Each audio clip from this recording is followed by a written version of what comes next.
എല്ലാവർക്കും നമസ്കാരം. ഞാൻ നിങ്ങളുടെ സജി തേരുള്ളി. ഇന്ന് നമ്മൾ പോകുന്നത് തലശ്ശേരിക്കടുത്തുള്ള ധർമ്മടത്തെ ഒരു കല്യാണ വീട്ടിലേക്കാണ്. അവിടെ ഫിറോസ് ഭായിയുടെ നേതൃത്വത്തിൽ അസൽ തലശ്ശേരി ദം ബിരിയാണി ഉണ്ടാക്കുന്ന കാഴ്ചകളാണ് നമ്മളിന്ന് കാണാൻ പോകുന്നത്. ഈ തരത്തിലുള്ള ഒരു വീഡിയോ ഞാൻ ആദ്യമായാണ് ചെയ്യുന്നത്. അതുകൊണ്ട് തന്നെ ഈ വീഡിയോ മുഴുവനായിട്ട് കണ്ട് എന്നോട് അഭിപ്രായങ്ങൾ പറയണേ. അപ്പോൾ നമുക്ക് നേരെ കല്യാണ വീട്ടിലേക്ക് പോയാലോ. പുലർച്ചെ 5 മണിക്കാണ് കേട്ടോ ഈ കല്യാണ വീടിൻ്റെ പുറകിൽ തന്നെയുള്ള താൽക്കാലിക അടുക്കളയിൽ ഞാൻ എത്തുന്നത്. കല്യാണ വീട്ടിലെ ബഹളങ്ങളും മഴയുടെ ശബ്ദവും നിങ്ങളെ ബുദ്ധിമുട്ടിക്കാൻ സാധ്യതയുണ്ട്. എല്ലാവരും ഒന്ന് ക്ഷമിക്കണേ. ഞാനവിടെ ചെല്ലുന്ന സമയത്ത് അലിക്കായും മുസ്തഫയും ഫിറോസ് ഭായും ചേരുകളെല്ലാം തയ്യാറാക്കുന്ന തിരക്കിലായിരുന്നു. ഫിറോസ് ഭായി ഫീൽഡിൽ വന്നിട്ട് ഇപ്പോൾ എത്ര കാലമായി? ഞാൻ ഏകദേശം നമ്മൾ പിന്നെ ഈ പണിയാണ്. ആണോ?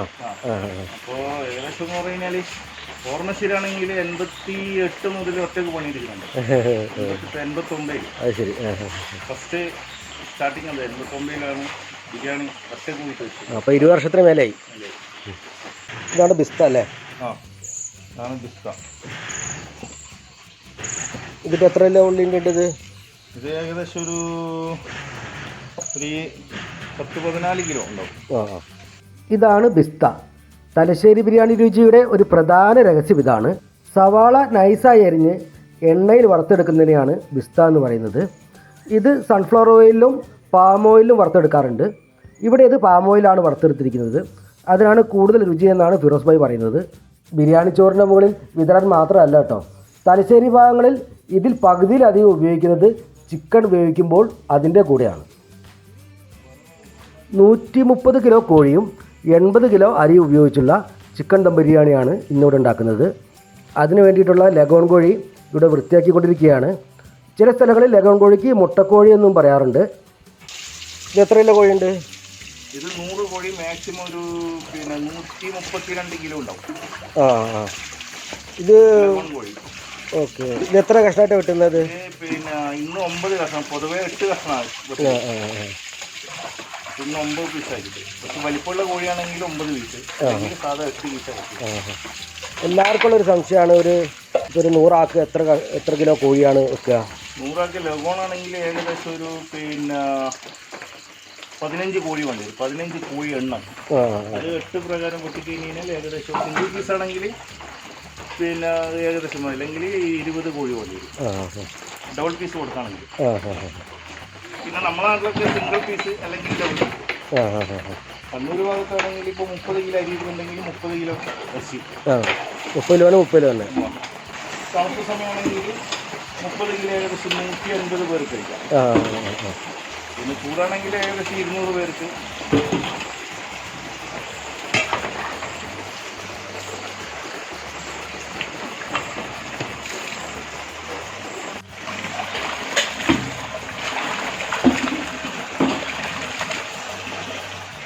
ബിരിയാണി ഉണ്ടാക്കാനായിട്ട് ആദ്യം ചിക്കനാണ് വേവിച്ചെടുക്കുന്നത്. അതിനായിട്ട് ചിക്കൻ നന്നായി കഴുകി വൃത്തിയാക്കി ഒരു ചെമ്പിലെടുത്തിട്ടുണ്ട്. 130 കിലോ ചിക്കൻ 2 ചെമ്പിലായിട്ടാണ് കേട്ടോ വേവിച്ചെടുക്കുന്നത്. ഇപ്പോൾ നമ്മൾ ആദ്യം ചിക്കൻ ഇട്ടല്ലേ? ലഗോണാണല്ലേ ഇത്? ബിരിയാണിയൊക്കെ ലഗോണാണോ നല്ലത്? എങ്ങനെയാണ് ഏറ്റവും നല്ലത്? ബിരിയാണിയിൽ ലഗോൺ കോഴി, മട്ടൻ ബിരിയാണി, അതേപോലെ ബീഫ് ബിരിയാണി. നമ്മൾ മറ്റേ സാധാരണ ഈ ബ്രോയിലർ കോഴി പൊരിച്ചിട്ടാണ് വെക്കുന്നത്. അപ്പോൾ ഒരു ടേസ്റ്റ് കിട്ടില്ല. ഇതിൻ്റെ ടേസ്റ്റ് എന്തായാലും അതിന് കിട്ടും. ഇവിടെ കല്യാണങ്ങൾക്കൊക്കെ ലഗോണും മട്ടൻ ബീഫും. പിന്നെ അത്യാവശ്യം ബ്രോയിലർ ഇപ്പോൾ തലശ്ശേരി ഹോട്ടലിലൊക്കെ ലഗോണും കിട്ടുന്നുണ്ട്, ബ്രോയിലറും കിട്ടുന്നുണ്ട്. രണ്ടും ഉണ്ടല്ലേ?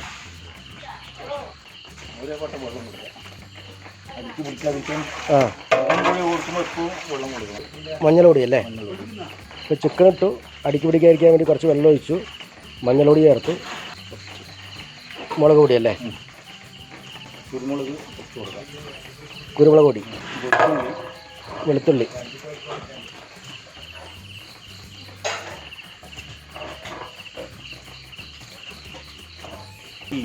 ഇഞ്ചി അല്ലേ കൊടുത്ത? പച്ചമുളക് അല്ലേ? ഈ ബിരിയാണിയിൽ മുളക് പൊടി പേരിന് മാത്രമേ ചേർത്തിട്ടുള്ളൂ. എരിവിനായിട്ട് കൂടുതലും ചേർക്കുന്നത് പച്ചമുളകാണ്. ഉപ്പല്ലേ? എല്ലാവരും കൈക്കണക്കാണ്.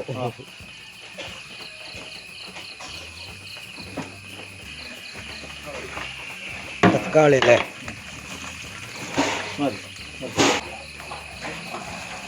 ഉള്ളി അല്ലേ?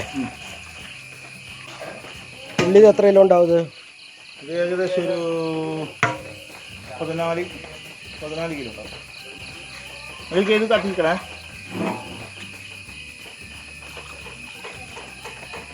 ഇത് പുതിന അല്ലേ? ആ, പുതിന. ഇനി നേരെ വേവിക്കാം അല്ലേ? ഏകദേശം ഒരു 3/4 മണിക്കൂർ കൊണ്ട് ഏകദേശം ഒരു ഹാഫ് വേവിലാവും. മുക്കാൽ വേവിലെടുത്തിട്ട് പിന്നെ ബാക്കി ദമ്മിലാണോ വേവുന്നത്? ഫുള്ള് 100% വേവിപ്പിച്ചിട്ട് ബാക്കി ദമ്മ് കൊടുക്കുള്ളൂ. മുക്കാൽ ഭാഗം വേവിച്ചിട്ട് ഇനിയിപ്പോൾ ചേരുവ വേറെ ചേർക്കാണ്ടാവും അല്ലേ? അങ്ങനെ 2 ചെമ്പിൽ ചിക്കൻ വേവിക്കാൻ വേണ്ടി വെച്ചിട്ടുണ്ട്. ചെറുനാരങ്ങ അല്ലേ ബിരിയാണിക്കുള്ളത്? ഇവിടെ ബിരിയാണിക്ക് തൈര് ചേർക്കാറില്ല അല്ലേ? തൈരില്ല. തൈരിന് വേറെ പുളിക്ക് ഇതാണ് ചെറുനാരങ്ങ ചേർക്കുന്നത്.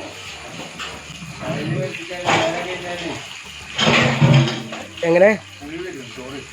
ചോറ് പുളി വരും അല്ലേ? ഈ പുളിനാരങ്ങ വെച്ചാൽ തന്നെ ഏകദേശം പിന്നെ ഒരു നാളെ ഉച്ച വരെയൊക്കെ നിൽക്കും. ബാക്കി ഉണ്ടെങ്കിൽ വീട്ടുകാർക്ക് കൊടുക്കൂലോ. തൈര് ചേർത്താലും അങ്ങനെ നിൽക്കൂല, പെട്ടെന്ന് വിളിച്ചു. ഫിറോസ്ക കത്തി നൈസായി ഇല്ലാതായല്ലോ. ഏകദേശം ഒരു 15 കത്തി എൻ്റെ കയ്യിൽ തന്നെ. ഞാൻ കൈവിട്ട് കൊടുക്കൂല. ഇതുമാതിരി കത്തി കിട്ടാൻ ചാൻസില്ല. ആ കത്തിനോടൊരു ഇഷ്ടമുണ്ടല്ലേ? അതെ. മുമ്പ് നമ്മളെ ഈ സ്റ്റാർട്ടിങ് ടൈമിലൊക്കെ ഉണ്ടായ കത്തി പട്ടക്കത്തി അപൂർവമായിട്ടാണ് കാണുന്നത്. ആ പട്ടക്കത്തി ഇതെല്ലാം നമ്മളെ ഉപ്പാൻ്റെ കാലത്ത് ഈ പട്ടക്കത്തിയാണ്. ക്ലോക്കിൻ്റെ പട്ടയിൽ അതിനെ കൊണ്ട് കത്തിയത്. ഇത് നല്ല മൂർച്ചയാണ്. പിന്നെ അതിനുശേഷമാണ് ഇവനെ കൊണ്ട് വരുന്നത്. ഉപയോഗിക്കുന്നുണ്ട്. അപ്പോൾ കുറേയൊക്കെ ഇപ്പം മെഷീനും കാര്യങ്ങളിലായതുകൊണ്ട് പൊളിക്കാനും പറിക്കാനും മാത്രമേ. ഇപ്പം മുറിക്കലൊക്കെ മെഷീനല്ല. ഇത് മരത്തിൻ്റെ പിടിയുള്ള അല്ലേ? മരത്തിൻ്റെ പിടിയുള്ള ക്ലോക്കിൻ്റെ പട്ടയാണ്. പഴയ ക്ലോക്കില്ലേ, കാലങ്ങളിലുള്ള ക്ലോക്കിൻ്റെ ആ പട്ട. സ്പ്രിങ് ആണോ? അതിൻ്റെ ഉള്ളിലുള്ള സ്പ്രിങ് ആണോ? ഇതെന്താ സംഭവം എന്ന് വെച്ചാൽ ഈ പട്ടക്കത്തി ഇപ്പോൾ ആൾക്കാർ ഉണ്ടാക്കുന്നില്ല. നമ്മൾ കൊടുത്തു കഴിഞ്ഞാൽ ഉണ്ടാക്കാൻ അറിയില്ല. പണ്ടുള്ള ആൾക്കാർ ഉണ്ടാക്കി, പിന്നെ അറിവുള്ള ആൾക്കാർ മാത്രമേ ഉണ്ടാക്കുന്നുള്ളൂ. പണ്ടത്തെ പഴയ കൊല്ലന്മാർ വേണം. പഴയ കൊല്ലന്മാർ വേണം.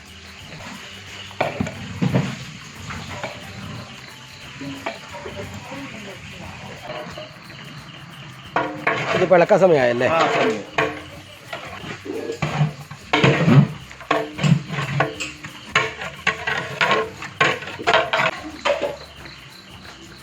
ഉപ്പൊക്കെ പാകാവോ നോക്കിയിരിക്കും.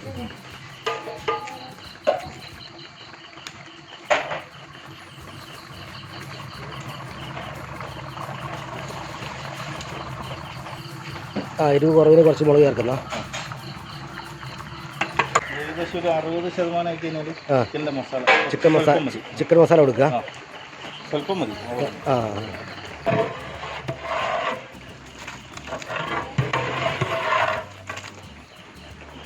ലഗോണാകുമ്പോൾ പിന്നെ വെന്തുടയുന്ന പ്രശ്നം ഉണ്ടാവില്ല അല്ലേ? ഇതിപ്പോൾ വേവായോ? ഏകദേശം ആയിട്ടുണ്ട്. 10-15 മിനിറ്റ് ഉണ്ടാവും.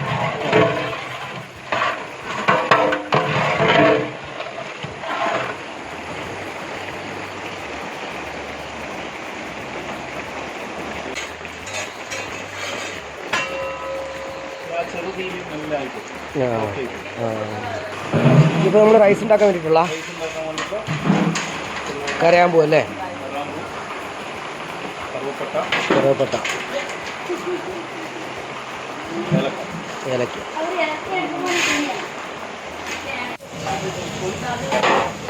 ഉപ്പ് അല്ലേ?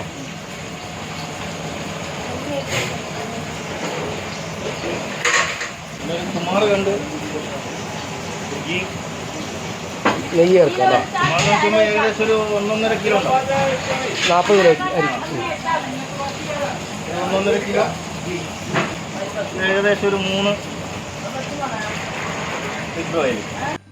80 കിലോ അരി 40 കിലോ വീതം 2 പ്രാവശ്യമായിട്ടാണ് ഇവിടെ വേവിച്ചെടുക്കുന്നത്. അതിൽ 40 കിലോ വേവിക്കാനായിട്ട് ഇവിടെ എടുത്തിരിക്കുന്നത് കരയാമ്പ്, കറുവപ്പട്ട, ഏലക്ക, ഉപ്പ്, കൂടാതെ 1.5 കിലോ RKG, 3 കിലോ ഓയിൽ. ഈ ഓയിൽ നമ്മൾ ഉള്ളി വറുക്കാൻ വേണ്ടി ഉപയോഗിച്ച ഓയിൽ ബാക്കിയുള്ള ഓയിലാണ്. റൈസ് ഏതാണിത്?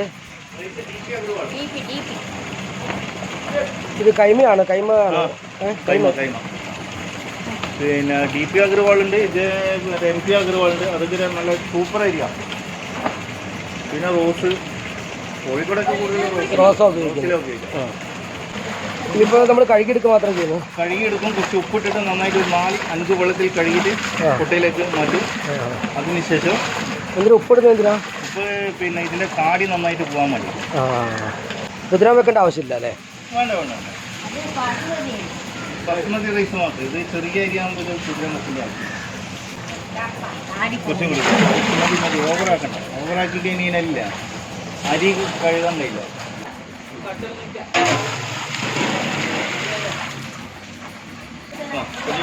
നമ്മളിപ്പോൾ വെള്ളം എത്ര ഒഴിച്ചു അതിനകത്ത്? വെള്ളം ഏകദേശം 40 കിലോ. പിന്നെ അരിക്ക് ഇത് 4 ലിറ്ററിൻ്റെ പാട്ടയാണ്. അപ്പോൾ 13.5 പാട്ട വെള്ളം കൊടുക്കും. 13.5 പാട്ട. 10 പാട്ടയ്ക്ക് പിന്നെ 13.5 പാട്ട. 13 പാട്ട വെള്ളം.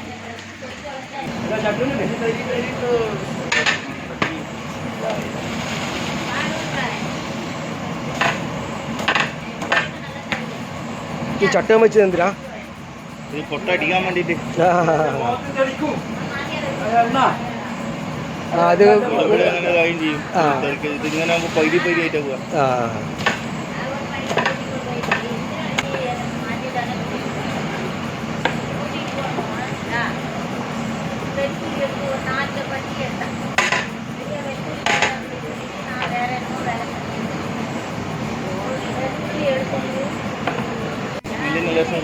റോസ് വാട്ടറാ?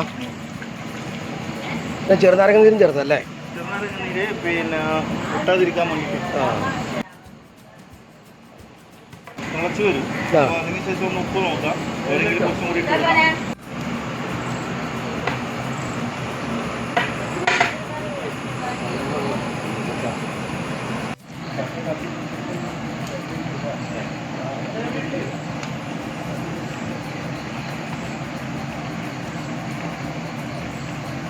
ഇതൊക്കെ അങ്ങനെ തന്നെ ഇട്ടാൽ മതിയല്ലേ, പൊടിച്ചു ചേർക്കേണ്ട ആവശ്യമില്ല.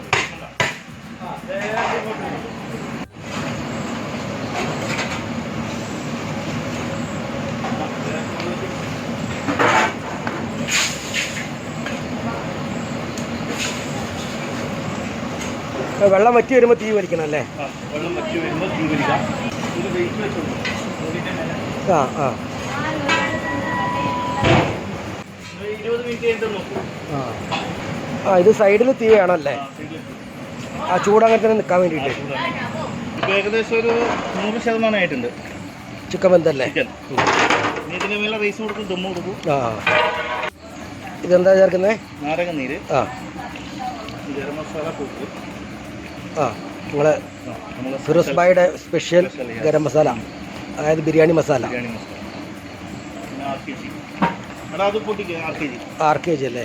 ഇതെല്ലാം ചിക്കൻ വെന്തതിന് ശേഷം കൊടുക്കുന്നത് അവസാനം? എല്ലാം വെന്തതിന് ശേഷം. പിസ്ത അല്ലേ? ആ പിസ്ത. മല്ലിച്ചപ്പല്ലേ? മല്ലിച്ചപ്പ് ഇതൊക്കെ കൊടുത്തിട്ടൊന്ന് വളർത്താം. ആ ആ ഉപ്പിട്ട് കൊടുക്കുക, കുറവല്ലേ? ഒരു കാര്യം നിങ്ങൾ ശ്രദ്ധിച്ചോ, ചിക്കൻ ഉടഞ്ഞു പോകാതിരിക്കാൻ വേണ്ടിയിട്ട് ചട്ടകത്തിൻ്റെ മറുഭാഗം കൊണ്ടാണ് ഇളക്കുന്നത്. ഇതിപ്പോൾ 2 പാത്രത്തിൽ വേവിച്ച ചിക്കൻ 3 പാത്രത്തിലാക്കാണ്. 3 പാത്രത്തിലാണ് ദമ്മിടുന്നത് അല്ലേ? അരി ചോറ് ഇപ്പോൾ 20 മിനിറ്റ് കഴിഞ്ഞല്ലേ?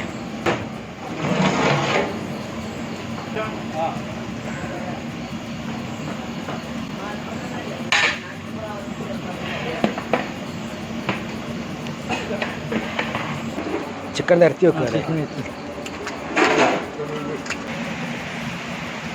ഈ ചിക്കൻ നിരത്തിയതിൻ്റെ മുകളിൽ ബിസ്ക്കറ്റ് കൊടുക്കുക അല്ലേ? ഉള്ളി വറുത്തത്, അതിൻ്റെ മുകളിൽ കറിവേപ്പില, മല്ലിച്ചപ്പല്ലേ? അത് ഏകദേശം ആയിട്ടുണ്ട്. ഇനിയിപ്പോൾ ഇതിന് മേലെ റൈസ് കൊടുക്കും. മതി. ഇതിൻ്റെ മുകളിൽ നേരെ റൈസ് ഇടുക. റൈസ് ഇടുക, ദമ്മ് കൊടുക്കാം.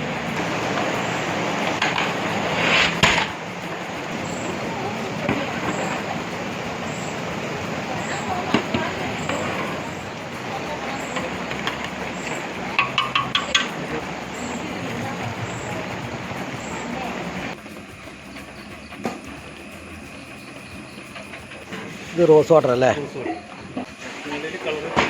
ഇത് നമ്മൾ നേരത്തെ മിക്സ് ചെയ്ത കളർ.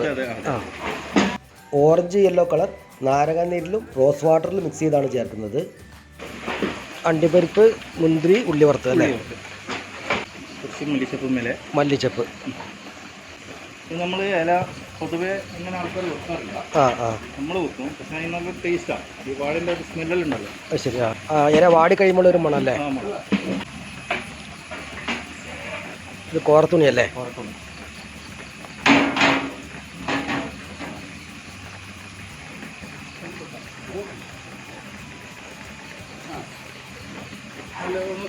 കോറത്തുണി വെക്കുന്നത് മൈദയ്ക്ക് പകരമായിരിക്കും അല്ലേ? മൈദക്ക് പകരം. മൈദ പൊതുവെ തലശ്ശേരിയിൽ ഇത് നനച്ച് വെക്കുക ചെയ്യുന്നത്. തലശ്ശേരിയിൽ ഇങ്ങനെ കോറത്തുണി തന്നെ വെക്കാറില്ല.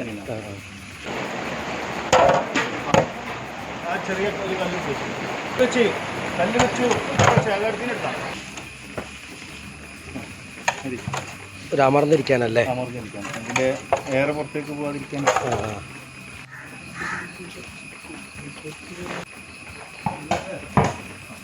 മറ്റേ മേലിൽ കണക്ക് വെച്ചോ.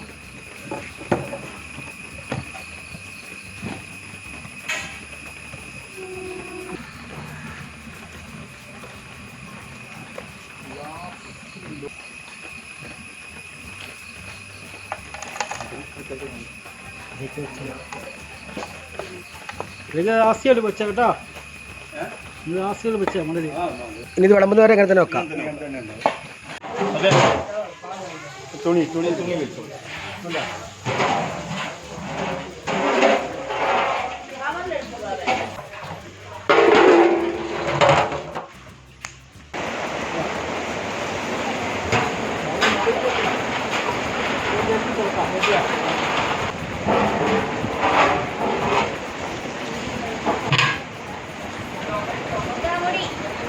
അതിനെ വില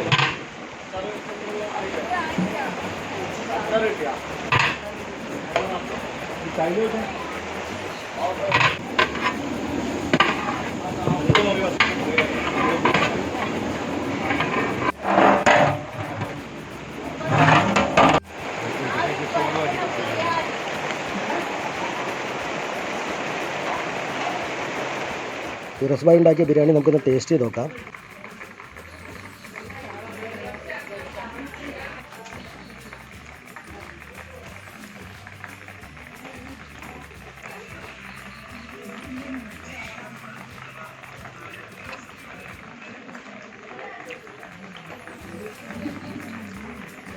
ലഗോൺ ചിക്കനാണ്, എന്നിട്ട് പോലും ചിക്കൻ നല്ല സോഫ്റ്റാണ് കേട്ടോ.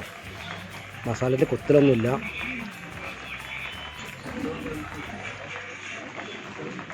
നല്ല ജ്യൂസി ആയിട്ടുണ്ട് ശരിക്കും.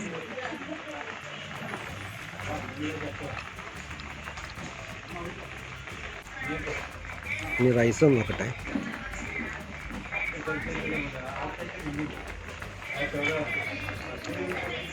സൂപ്പറാട്ടോ ബിരിയാണി. നല്ല അസൽ തലശ്ശേരി ബിരിയാണിയാണ്. ഫിറോസ് ഖാൻ്റെ മുഴുവൻ പേര് ഫിറോസ് പുനത്തിൽ എന്നാണ്.